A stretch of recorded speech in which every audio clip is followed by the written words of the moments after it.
Now, the men who dragged a 20-year-old Anjali in Delhi for over 12 kilometers under their car on New Year's morning knew she was stuck under and screaming, but they still drove on. This is as per the victim's friend Nidhi. She accompanied Anjali Singh to a New Year party, as we established, and was riding pillion in the same Scooty.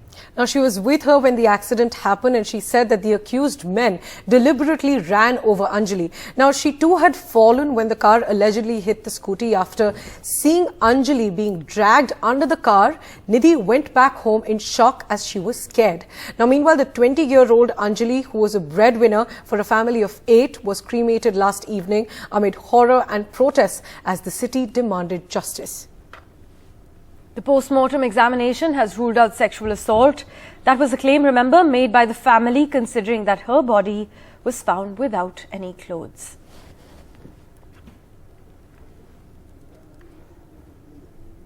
So, Parmeshwar, the friend has really made new revelations in this case. Let's just listen in as the friend described the horrific tale of 31st December night. Break देके गाड़ी रुकवाई, गाड़ी रुकवाने के बाद फिर हम गए आगे जाने के बाद हमने क्या करा, वो गाड़ी आ रही थी ब्लैनो कलर की गाड़ी आ रही थी, ब्राउन कलर की ब्लैनो गाड़ी थी। उसने सामने से सामने टक्कर करी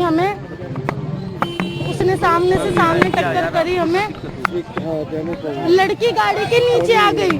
फिर हम वहाँ से जा रहे थे, आगे से गाड़ी आ रही थी ब्लैनो है, तो गाड़ी लड़की आगे गिरी, मैं साइड में गिर गई, फिर टक्कर हो गई, वो गाड़ी के नीचे घुस गई।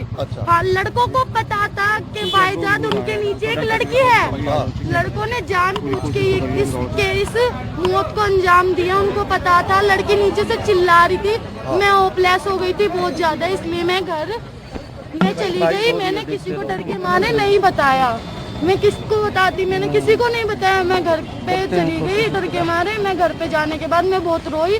उसको ब्लैनो गाड़ी 2 बार आगे लेके गई, 2 बार पीछे लेके, फिर आगे लेके, फिर स्पीड में उसे खींचती हुई अपनी उसके नीचे उसके कुछ अटक गया था। वो किसी चीज में अटक गई थी नीचे गाड़ी के। अटकने के बाद वो आगे गई, पीछे गई, आगे गई, फिर उसे गाड़ी बिल्कुल आगे घसीट के ले गई। फिर उसे घसीटते वो छुट्टी नहीं होगी, उसे घसीटते बिल्कुल आगे ले गई। Vedant joining us for further clarity on the matter. Vedant, now we just heard Nidhi saying that these men knew that she was being dragged under their car, but yet she said she left the accident spot because she was scared, she was hopeless. What is the latest you can tell us about this horrific incident?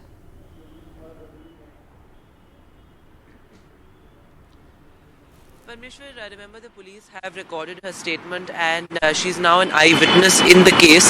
So of course she has told the police that she did not divulge details of the incident, and she did not tell the police. She did not even tell the family of the victim about the accident because she got scared.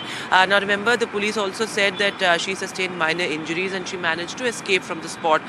So now of course she is saying that 2 important things. One is that she said that it was the fault of the driver of the car, the accused, and she also said that they knew, and that they knew that something had got entangled in the undercarriage of the car, and despite that they did not stop. Now this is contrary to what the accused have told the police. Now remember, the accused who are in police custody, they have told the police, as per police sources, that number one, they were not aware that something had got stuck in the undercarriage of their car, and secondly, they said that they drove for a while, and it was after one of the people sitting in the car saw the hand of the victim that they stopped and saw that and saw the body of the girl, and it was after that they left the body of the victim on the streets. They left her naked on the streets, and they escaped from the spot. They fled. So of course the police are saying that they're examining both the statements, they're examining both sides of the story. As of now, of course, the post-mortem report not only has it ruled out sexual assault, but it's also there are some chilling details in the post-mortem report. One of course is that she suffered burn injuries, and that the post-mortem report in fact confirms that she was dragged dragged for over 12 kilometers. She also sustained injuries to the head, the spine, both her, her lower limbs, and the police say that hemorrhage and shock are the likely reasons, causes for her death as well. So that is what the post-mortem report actually says.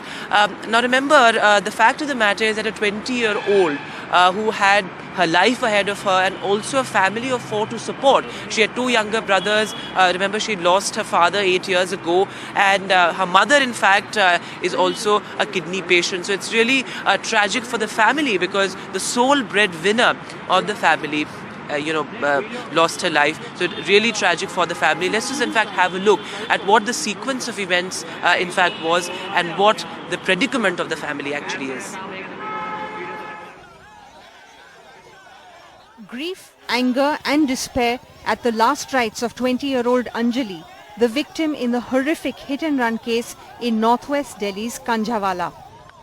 पांचों को फांसी होनी चाहिए, फांसी होनी चाहिए, फांसी होनी चाहिए बस। बेचारी वही कमाने खाने वाली थी, उसको तो याद करेंगे। पापा उसके है नहीं, 8 साल हो गई एस पार हुए। वही 3-4 साल से अपनी मम्मी का अपना खर्चा, उसकी मम्मी डायलिसिस की पेशेंट है, दोनों किडनी खराब है, भाई हैं छोटे छोटे, उनके लिए कोई जरिया मिलना चाहिए, उसकी माँ के लिए भी कुछ मिलना चाहिए ताकि उनका गुजारा हो जाए। हमारी लड़की को इंसाफ मिले, उसके बच्चों को नौकरी भी मिले, उसको पैसा भी मिले जी कि उसका गुजारा हो जाए। और उन्होंने रेप कर दिया लड़की का और बोल रहे हैं कि ये एक्सीडेंट का केस है। The family is reluctant to accept the findings of the initial post-mortem report, which has ruled out the possibility of sexual assault. This after the victim's family alleged that the accused had raped the girl.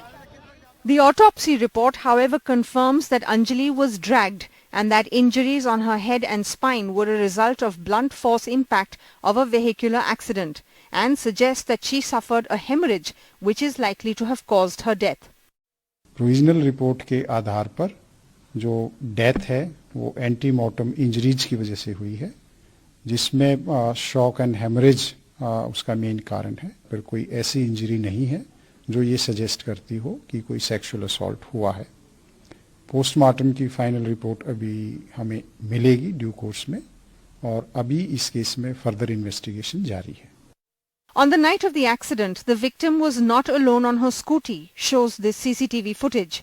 When she was hit by the car of the accused, Anjali was with her friend Nidhi, now an eyewitness in the case. As per the police, the accident took place while Anjali was on her way to drop her friend home. Just minutes before the accident, they are seen arguing outside this hotel in West Delhi, where they purportedly came to celebrate New Year's Eve. Police ने investigation के दौरान एक आई witness को trace किया है और उसकी को पुलिस इन्वेस्टिगेशन ज्वाइन करवाया है, और 164 के बयान उसके दर्ज कराए गए हैं। जो 164 के बयान हैं वो पुलिस इन्वेस्टिगेशन के लिए काफ़ी हेल्पफुल हैं। In her statement to the police, she said that she remained silent because she got scared after the accident, adding that it was the fault of the car's driver. The accused, in turn, told the police that the accident took place because of the victim's negligence. The incident has also raised larger questions on the lapses that could have taken place on the part of the Delhi police that night. Is it a wake-up call for our government to strengthen our police system, right from ramping up PCR vans to fixing accountability? For now, a young girl has lost her life. All of 20, she's lost her dreams. She was the sole breadwinner of a family of 4. In New Delhi with camera person Prem Singh and Pooja Arya, Vedant, NDTV. And our colleague Nidhi Razdan spoke to former IPS officer Dr. Kiran Bedi about the status of police personnel in the capital city. Now, when asked what the horrific incident of Anjali Singh's death tells us about the police, Priyanshi, what is it that she said? She said that the PCR system that used to exist, the system that was dismantled, we lost out on response time, and that very dismantling has cost us. Listen in. Which is that you have this crime in Delhi that is making national headlines, and you have this crime in Bengaluru also, where a young woman gets stabbed in her college campus in front of everybody in you know what is supposed to be India's tech capital. What does this say about safe spaces for women in some of our most cosmopolitan cities? We're not safe anywhere. We don't feel safe. The point is the kind of growth we are having, the kind of educated youth, the kind of youth educated or literate only. What kind of youth? What kind of people are we producing? And we are heading for a demographic dividend of the youth. India is the largest youth country. But what kind of majority youth? I think I have seen, Nidhi and myself, around where mothers are mortally scared of this growing up sons. And they feel कि अगर इसको मना कर दिया कि पीकर मत आओ और घर में दरवाजा बंद कर दिया वो कहेगा मैं जा रहा हूं. Mothers are scared of their young sons. Many homes, parents are afraid of their sons for abandoning them if they discipline them. So I think you are giving a very large bulge of youth which has no morals, very unethical, no respect for law, and probably no control, parental control. And I don't know whether teachers exercise any control either. So where are they learning from? One last question, ma'am. You know, it has been so many years now since the Nirbhaya case, back in, I think it was 2012 now. We're talking, more than 10 years later, right? And here we are still talking about women in the national capital not feeling safe. And this has just happened a few days ago. Is it just going to take a few more PCR vans to create an enabling environment? Is there anything else you would suggest that the police need to do? Well, PCR vans are both prevention and reaction. And you need prevention. Their presence is prevention, but they also respond, so they are also responding. So they have their own But secondly, I think the roads, the metropolitan roads now need to come under a very centralized technology watch. And that's where traffic police and crime policing should work together, because roads are similar. One is on reckless driving, the other is on unsafe. I think we need to use technology and artificial intelligence a little more, because how much manpower will you keep pumping on the roads? Though we need presence of men, we need vehicle infra, but I think we need technological solutions, and India must find these kinds of, that's the way the Western world is. And even the faces are getting identified with the criminal records. So we need to use technology of the highest order now to police metropolitan cities of these kinds. Now just imagine breathing pollutants that are 80 times, nearly 80 times the WHO's safe limit. Much to our dismay, this is the reality in the national capital this morning. Delhi's air quality inches closer to the severe levels. Nearly 13 stations in Delhi have recorded severe air pollution. Now, Parmeshwar, this air quality means that it can cause long-term respiratory illnesses on a prolonged exposure. And the air quality, the PM 2.5 levels, the cancer-causing pollutant, those levels are at hazardous levels. And the cancer-causing PM 2.5, as you said, nearly 80 times WHO's safe limit in several parts of Delhi. Now, the air quality really is worsening as the wind speed is dropping. Remember, when there's a low wind speed and the temperatures also drop, the air quality worsens, the pollution rises because the pollution really gets trapped into the atmosphere.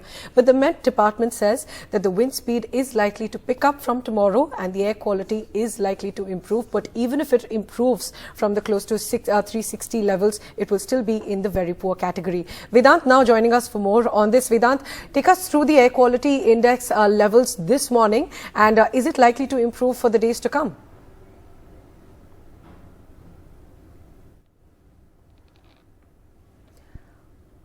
All right, Vedant will be with us in just a short while. But as we were mentioning, Parmeshwar, this is really concerning, and this is the case that we are seeing since the month of November. So for the last 2 months, the national capital is breathing toxic, unhealthy air that's causing respiratory illnesses in even healthy and non-smoking people. Right, indeed. But the air quality, even though there's slight relief by the Met Department, forecast for tomorrow, this morning seems pretty dismal. Look at all those visuals that we're getting in. Earlier today, Vedant told us that ITO was the most polluted. Let's go back to Vedant for the latest update. Right, we will just connect with Vedant in a short while from now. But for now, let's get you the latest from Uttar Pradesh. The Supreme Court is set to hear a petition today by the Yogi Adityanath government against an Allahabad High Court order that asked the government to conduct urban local body polls in the state without OBC reservations. Now, this is under political fire from the opposition that has called the BJP government in Uttar Pradesh anti-OBC. The Adityanath government has announced that the elections will be held only after giving reservations to the OBCs and has challenged the Allahabad High Court order before the top court. भाइयों बहनों, ये नेतृत्व की संवेदनशीलता को प्रदर्शित करता है। Uttar Pradesh's political war over OBC quotas in the state's urban body polls is now at the Supreme Court's doorstep. The Adityanath government has approached the top court against an Allahabad High Court order that asks for the crucial polls to be held without the OBC quota. OBCs make up nearly half of Uttar Pradesh's population, and their support has been instrumental for the BJP's big wins in UP, starting from the 2014 Lok Sabha election.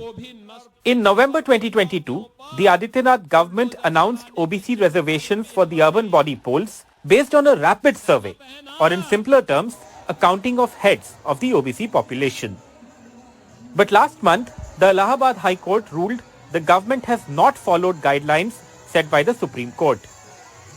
Supreme Court guidelines mandate a triple test. The government first sets up a commission to conduct a comprehensive survey on the nature of backwardness in local bodies, notifies reservation based on the Commission's recommendations, and ensures reservations do not exceed 50% of the total seats. The Allahabad High Court order has shaken up caste politics in UP, with the opposition calling the BJP anti-OBC. BJP RSS की उत्तर प्रदेश की सरकार ने जो विश्वासघात पिछड़ों का आरक्षण के मामले में निकाय चुनाव में किया है, जिसके चलते आगामी जो चुनाव होने वाले हैं उसमें पिछड़ों का बहुत बड़ा नुकसान भागीदारी पर होने वाला है। माननीय राष्ट्रीय अध्यक्ष अखिलेश यादव जी ने बहुत साफ कहा है कि हम सुप्रीम कोर्ट में इस पूरे मामले में इंटरवेंशन करेंगे, और साथ ही भी उन्होंने कहा कि भारतीय जनता पार्टी जब तक इस देश से उसका सफाया नहीं होता है, पिछड़ों के साथ साथ भविष्य में अब जो नुकसान होने वाला है वो अनुसूचित वर्गों यानी दलित समाज को होने वाला है। आज ओबीसी आरक्षण के विषय पर जानबूझ करके अफवाहें फैला रहे, भ्रम फैला रहे, जबकि सच्चाई ये है कि जब अखिलेश यादव जी मुख्यमंत्री थे तो 2012 में निकाय चुनाव इसी रैपिड सर्वे के आधार पर हुआ था, जिस रैपिड सर्वे के आधार पर योगी आदित्यनाथ सरकार निकाय चुनाव कराना चाहती थी। ऑनरेबल हाईकोर्ट के आदेश का पालन करते हुए ओबीसी आयोग का गठन हो गया है और सरकार ने स्पष्ट कर दिया है कि बिना ओबीसी आरक्षण के निकाय चुनाव संपन्न नहीं होंगे। माननीय बहन कुमारी मायावती जी का सबसे बड़ा योगदान है। आज पिछड़े वर्ग के साथ अकेली बहुजन समाज पार्टी खड़ी है, बाकी पार्टियां बेनकाब हो गई हैं। भारतीय जनता पार्टी पिछड़ों का नाम लेकर सत्ता में पहुंच गई, समाजवादी पार्टी पिछड़ों का नाम लेकर सत्ता में जाती है, लेकिन जब अधिकारों की बात आती है तो अकेली बहुजन समाज पार्टी है जो दलितों का, पिछड़ों के आरक्षण के लिए पूरी ताकत से संघर्ष। Wary of jibes from the opposition, the BJP government announced the setting up of a commission to study the OBC quota hours after the Allahabad High Court order, and has said polls will not be held without OBC reservations. In Lucknow with camera person Rajesh Gupta, Alok Pandey, NDTV.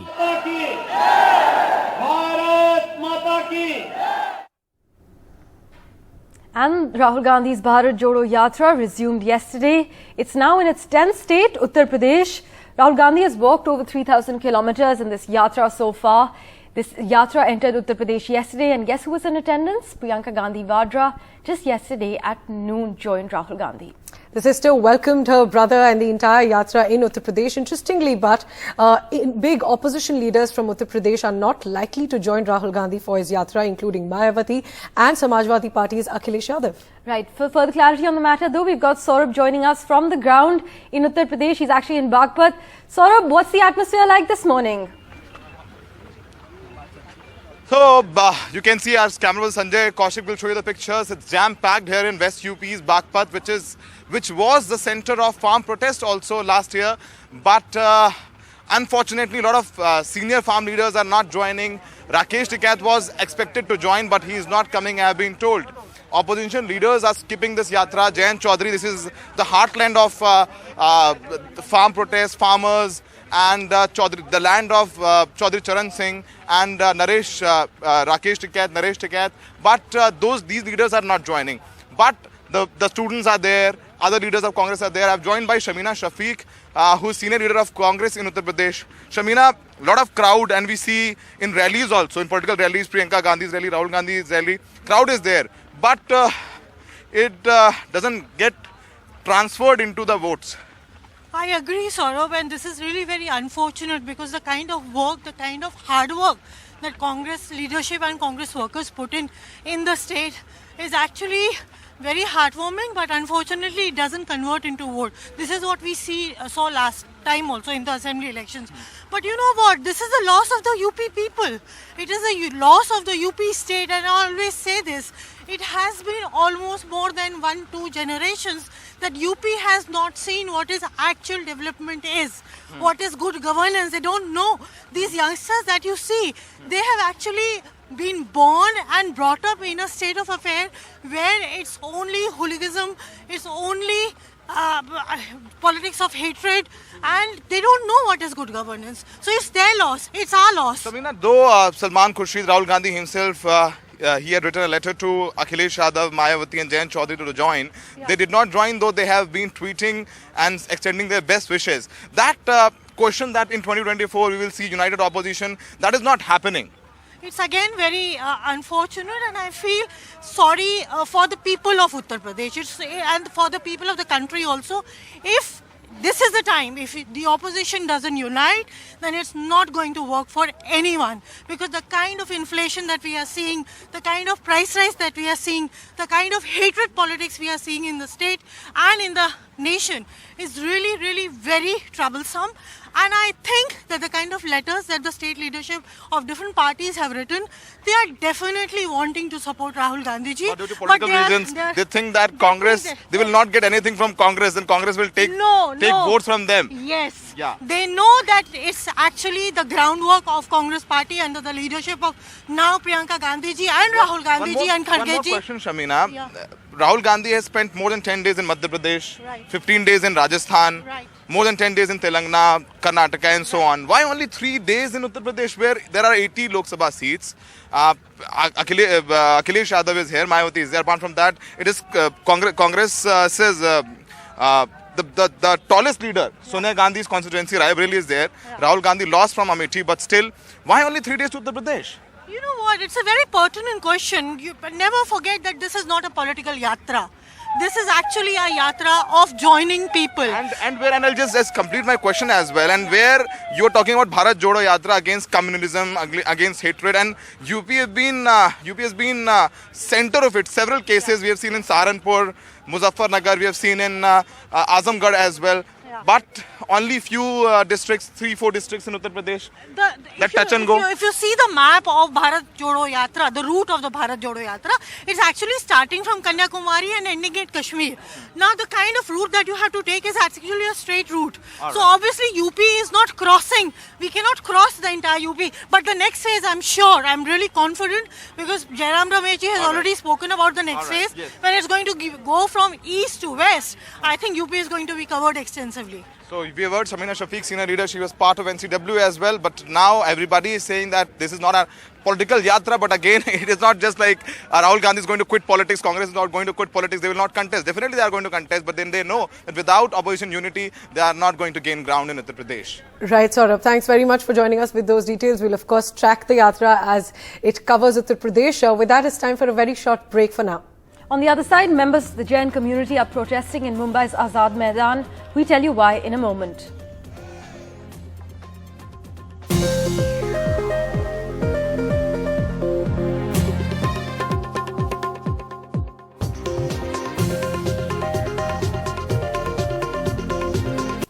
Now, members of the Jain community are protesting in Mumbai's Azad Maidan, demanding that the Jharkhand government withdraw a 2019 notification designating Parasnath Hills as a tourist place. Now, what's the importance of this place really? The Samet Shikharji in Parasnath Hills in Girit district is home to the highest peak in Jharkhand, but it's also the biggest pilgrimage destination for the Jain community. And the protesters are concerned that the decision will jeopardize the sacredness of the site. Here's a report.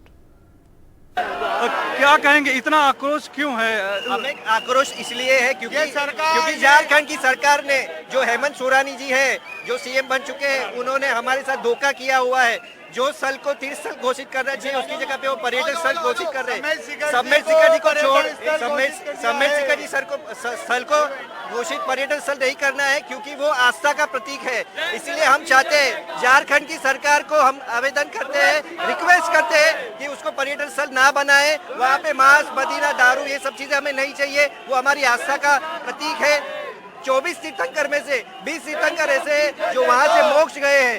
अगर गौतम बुद्ध के भी वहाँ पे मंदिर है, किसी को भी ना मनाए, कोई भी नहीं, चाहे पालिता ना हो, कोई भी आस्था का सब्जेक्ट हो, मैं चाहूंगा कि पर्यटक स्थल ना बनाए। और सम्मेद शिखर जी को मैं कृपया करके झारखंड की सरकार को वापस रिक्वेस्ट करूंगा कि उनको पर्यटक स्थल नहीं बनाए। उनका कहना है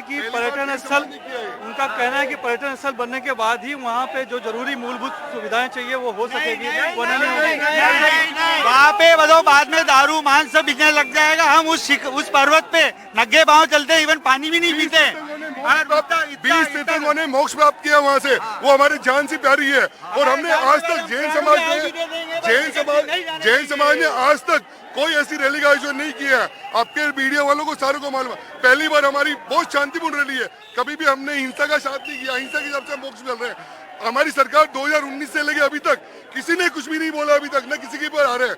थोड़ा सा हमने स्टार्ट किया तो भी 15 दिन का टाइम है, हमें इमीडिएटली इफेक्ट चाहिए। और मैं चाहूंगा कि जैन समाज एक जैन समाज अति प्राचीन समाज है और शांतिप्रिय समाज है। सम्मेद शिखर जी हमारा है, रिक्वेस्ट है कि महाराज अपना झारखंड की सरकार को वापस ले ले। Now moving on, West Bengal Chief Minister Mamata Banerjee will be at Ganga Sagar to oversee the preparations for the annual Ganga Sagar pilgrimage, which is the second biggest religious event after Kumbh. Right, lakhs of devotees are expected to converge for a holy dip at Ganga Sagar, the confluence of the holy Ganges and the Bay of Bengal. Our colleague Saurabh joins us from Ganga Sagar at the moment. Saurabh, what's the atmosphere like this morning? Well, you know, this is of course Ganga Sagar, and the Chief Minister will be here to, oversee preparations for the Ganga Sagar festival. Now, this is important because this is one of the largest religious human gatherings across the country and perhaps across the world as well. According to government estimates, 30 lakh people are expected to converge here for a holy dip at the confluence of the Ganges and the Bay of Bengal or the Indian Ocean. So of course, this is all a lot to do with pilgrimage sites, and massive arrangements have been made by the West Bengal government with this being likened to a Kumbh Mela gathering, because the Kumbh Mela is of course one of the largest human gatherings, a religious pilgrimage. This one is also a religious pilgrimage, it's the second largest, and of course, you know, this is of course a very holy place as well. And on the other side, of course, you can see there are decorations that are put up for lighting, and this is all in anticipation that around 30 lakh people will be here. There are shelters that have been built for people and pilgrims to come and stay. Before Makar Sankranti, which is one of the most popular Hindu festivals, there will be lakhs of people here. You can see, of course, those markings that have been made in the water. People will not be allowed to go beyond that when they take the dip, and this of course is considered a very, very holy place, because the saying that's associated with the Ganga Sagar pilgrimage is that you can go to all pilgrimages many times, but this pilgrimage you do it only once.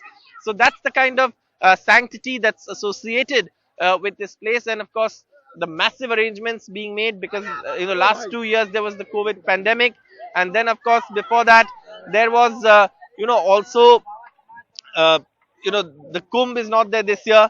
So all of that taking into consideration, there are massive preparations, which is why the Chief Minister will be here this afternoon to oversee preparations for this Mela, as lakhs and lakhs of devotees, yatris and pilgrims are expected to converge here for the Ganga Sagar 2023 Mela, and the Chief Minister is expected.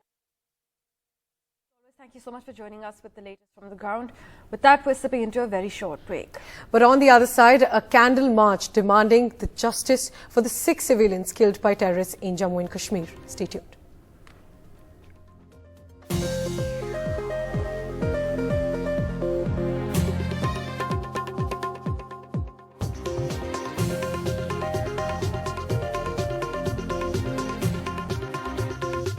The men who dragged a 20-year-old for over 10 kilometers under their car in Delhi on New Year's morning knew that she was stuck under. This is what the victim's friend Nidhi says, who accompanied Anjali Singh, the victim, to a New Year party and was riding pillion on the same scooty that met with the accident. Now, the friend, who apparently had a fight with Anjali, had fallen when the car allegedly hit the scooty, and after seeing Anjali being dragged under the car, she went back home in shock. The 20-year-old breadwinner for a family of 8, Anjali Singh, was meanwhile cremated amid protests and demand for justice. The post-mortem examination has ruled out sexual assault. That was a claim made by the family, considering that her body was found without clothes.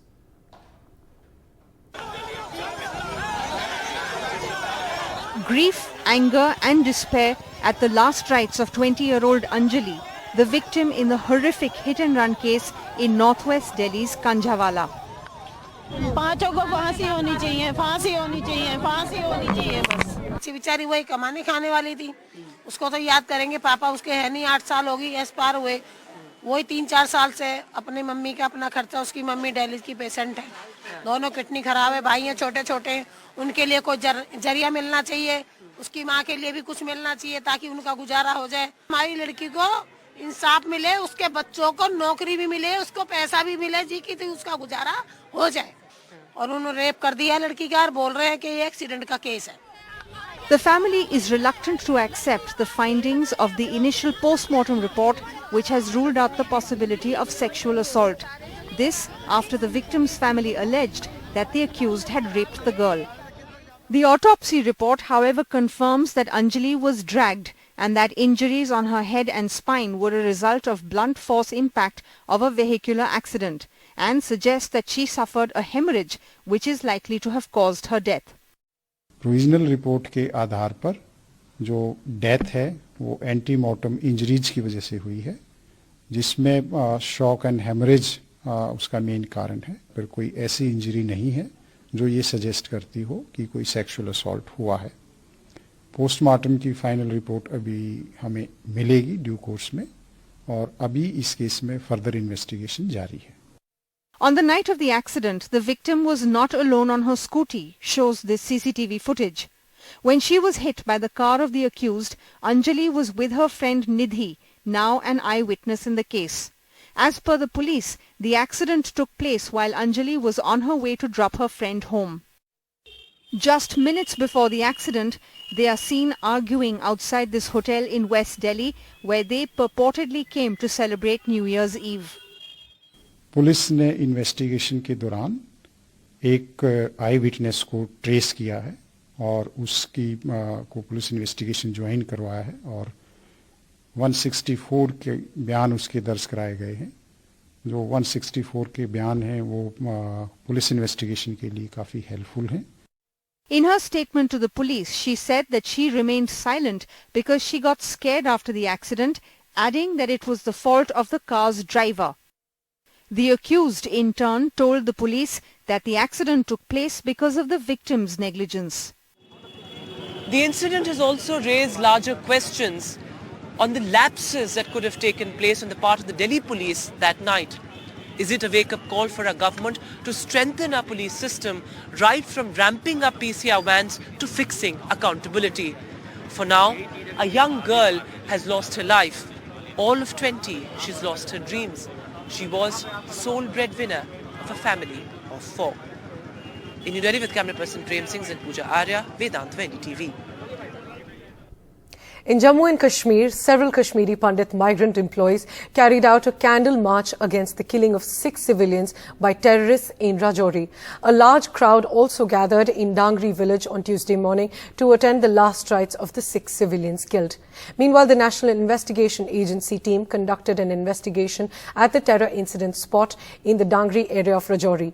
The Lieutenant Governor of Jammu and Kashmir, Manoj Sinha, has assured that there will be a probe into the lapses. Thousands gathered in Rajouri to pay homage to the victims of terror. Emotional scenes as 6 people, including 2 children, were cremated.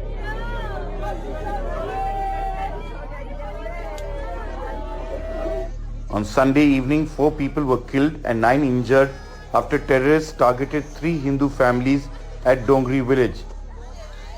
The next morning, there was an IED blast outside the home of one of the victims, this time killing 2 children and injuring another 6. यहाँ पर 6 चिताएं एक ही बार यहाँ पर जलाई गई हैं, तो आज हमारे लिए बहुत ही बड़ा दुखित मैं समझता हूँ कि हमारे लिए आज ये आप देखते हैं किस तरह से बलाप हो रहा है और कोई भी जगह स्थान खाली नहीं है जहाँ पर आज हर आंख जो है नम हुई है. The police announced a reward of 10 lakh rupees for anyone with information on the terrorists behind the gruesome attack. So far, a massive cordon and search operation has not achieved any breakthrough. A team of the National Investigation Agency has also reached Rajouri to start investigations. Jammu and Kashmir Lieutenant Governor Manoj Sinha has vowed to avenge the killings and has also ordered an investigation into the security lapses. The locals blamed security forces for not sanitizing the area after the first attack. आने वाले दिनों में प्रभावी कार्रवाई हो ये कोशिश की जाएगी और जिन लोगों ने भी घटना को अंजाम दिया है पूरा हिसाब बराबर किया जाएगा. The opposition Congress party says its leaders were not allowed to visit Rajouri. सीधे जो है इंटेलिजेंस फेलियर है और मिलिटेंट भागने में कामयाब हो जाते हैं और उसके बाद सुबह उसी जगह पे आईडी ब्लास्ट होता है. क्या हमारे सिक्योरिटी एजेंसीज इतनी लापरवाह हो गई है? As thousands attend the last rites of the victims of twin terror attacks in Rajouri, there's palpable fear of militancy making a comeback in the region. Heavily armed attackers are still at large, even as a massive security operation is underway to track them down. In Srinagar, Nazir Masoodi for NDTV. Now, a shocking case from Bengaluru. A 19-year-old woman was stabbed to death by her distant cousin at her college in Bengaluru. Now, Laya Smita is the name of the victim and she was stabbed multiple times by the accused Pavan Kalyan in the corridor of the Presidency College where she was studying BTech. Now, the accused 21-year-old Pavan had entered Laya Smita's college with a knife, and after attacking Laya Smita multiple times, Pavan even tried to kill himself and got injured.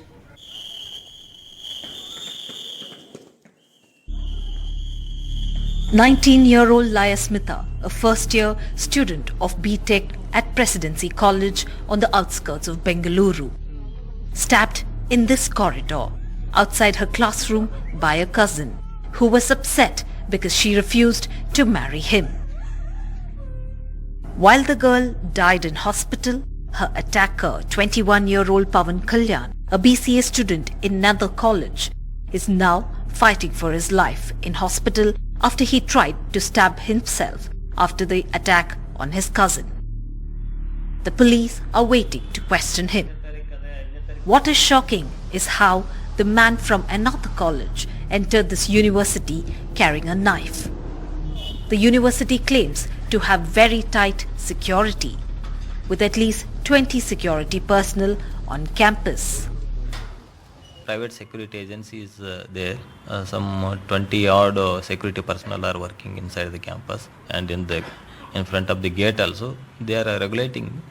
But how come he entered inside and even he went up to the classroom and the corridor? That we are looking into the labs, any security labs on the part of security agency and the college management. That also we are investigating it. Pavan met Laya Smita outside her classroom, and after a few minutes of conversation, he took out a knife from his bag and stabbed her multiple times in her chest and her stomach.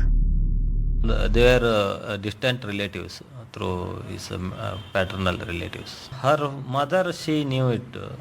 She warned once him regarding he kept on some marriage proposal before them. She warned once, but still he was not able to pick up that. Laya Smita's father died in a road accident when she was 15 years old. This has come as a double blow to her mother. The motive of the murder is yet to be ascertained. However, the question that remains unanswered is how exactly did the attacker manage to gain entry through that particular campus, though there was a tight security. However, the college administration remains tight-lipped about the security lapses. In Bengaluru, with Kumar, Shrija for NDTV. And now to political news. The BJP is in Mission 2024 mode already. The national executive of the BJP will meet in Delhi for 2 days on January 16th to 17th, and it's likely to endorse an extension in its national president JP Nadda's tenure. Now, Prime Minister Narendra Modi and senior ministers will be attending this. Meanwhile, Home Minister Amit Shah will embark on a political tour across 11 states this month as part of the Lok Sabha Pravas, which is aimed at the next general elections. My colleague Sanket Upadhyay gets us more details. The Prime Minister, many senior ministers, Mr. JP Nadda, Amit Shah, all are expected to be in attendance. Remember, massive elections expected in the year 2023, and then of course the big contest in 2024, which, by the way, if you calculate in months, is just 15 to 16 months away. Now, this becomes important because the BJP chief, JP Nadda, his term as BJP chief is about to end on the 20th of January. Now, is he likely to get an extension? Well, this decision could be taken up. It will be brought up in this national executive, and we will then know whether this extension is going to take place or not. There is a view in the party that this term may be extended, just like Amit Shah's term was extended. But there is also a feeling that maybe someone else can be given a chance. However, again, and I repeat this again, the final decision could be taken only after this national executive. Now, apart from that, as we were discussing about the BJP being in this mission mode for 2024, Amit Shah is going to carry out this whirlwind tour in the month of January all across the length and breadth of this country. Let's quickly take a look at that map. So he kickstarts his tour of India from the 3 northeastern states. One is pole-bound Tripura, Manipur, as well as Nagaland. This is going to take place on the 5th and 6th of January. He then moves to Chhattisgarh and Jharkhand, which is going to take place on the 7th of January. These tours are going to continue in the south also. The tours will take place in Andhra Pradesh on the 8th of January. The tour then moves up north to Uttar Pradesh as well as West Bengal. Now, these dates were announced before the national executive. Now that the national executive is taking place on the exact same dates, maybe in the future these dates may change. But he's definitely expected to tour these 2 extremely important, politically important states for the BJP, UP as well as West Bengal. And then Karnataka, which goes to polls later in 2023. That tour is going to take place on the 28th of January. And these tours are going to end on the 29th of January with Punjab and Haryana. One-day tour for both these states. Now, as we were discussing, this is Amit Shah. Mr. JP Nadda, who's the party president, he was in Bihar today. Remember, he's also been doing his fair bit of touring around the country. He first went to Tamil Nadu, then Odisha, and now he has gone to Bihar. This is his first visit to Bihar after the BJP Nitish split happened. And over there, he fired his salvo, political salvo, by saying that this is the return of the Jungle Raj in Bihar. Now, as Sanket was mentioning, the BJP president JP Nadda has alleged that Jungle Raj has returned to Bihar, and he was alluding to the formation of the Mahagathbandhan or the Grand Alliance government in the state around 5 months ago when Nitish Kumar broke away from the BJP alliance. Now, on the other side, Tejasvi Yadav hit back. He reacted to JP Nadda's comments and said that no one should talk, he should talk based on data and statistics and shouldn't make these comments. Listen in. कि अगर ये RJD की सरकार आ जाएगी, अगर ये तेजस्वी की सरकार आ जाएगी तो जंगल राज आ जाएगा। और आज मैं कह सकता हूं कि जंगल राज आ गया है। कुछ भी कह देने से कोई राज थोड़ी ना आ जाए, आंकड़ों पे बात करनी चाहिए। तो इन सब बातों से और नड्डा जी को तो हम लोग सब लोग जानते हैं, राजनीति में रहे हैं लोग, लेकिन बिहार के लोग तो जानते ही नहीं कौन है। Now, news from Tripura. Unidentified people attacked priests outside the ancestral home of former Tripura Chief Minister Biplab Kumar Deb in Gomti district in Tripura late on Tuesday night. Now, the incident occurred at a time when a group of priests arrived at Deb's residence to perform a yagna. Now, several vehicles were badly damaged and few shops were set ablaze as well. Though the police is yet to confirm the actual reason behind the incident, but according to local sources, it started over putting up of political party flags on the roadside.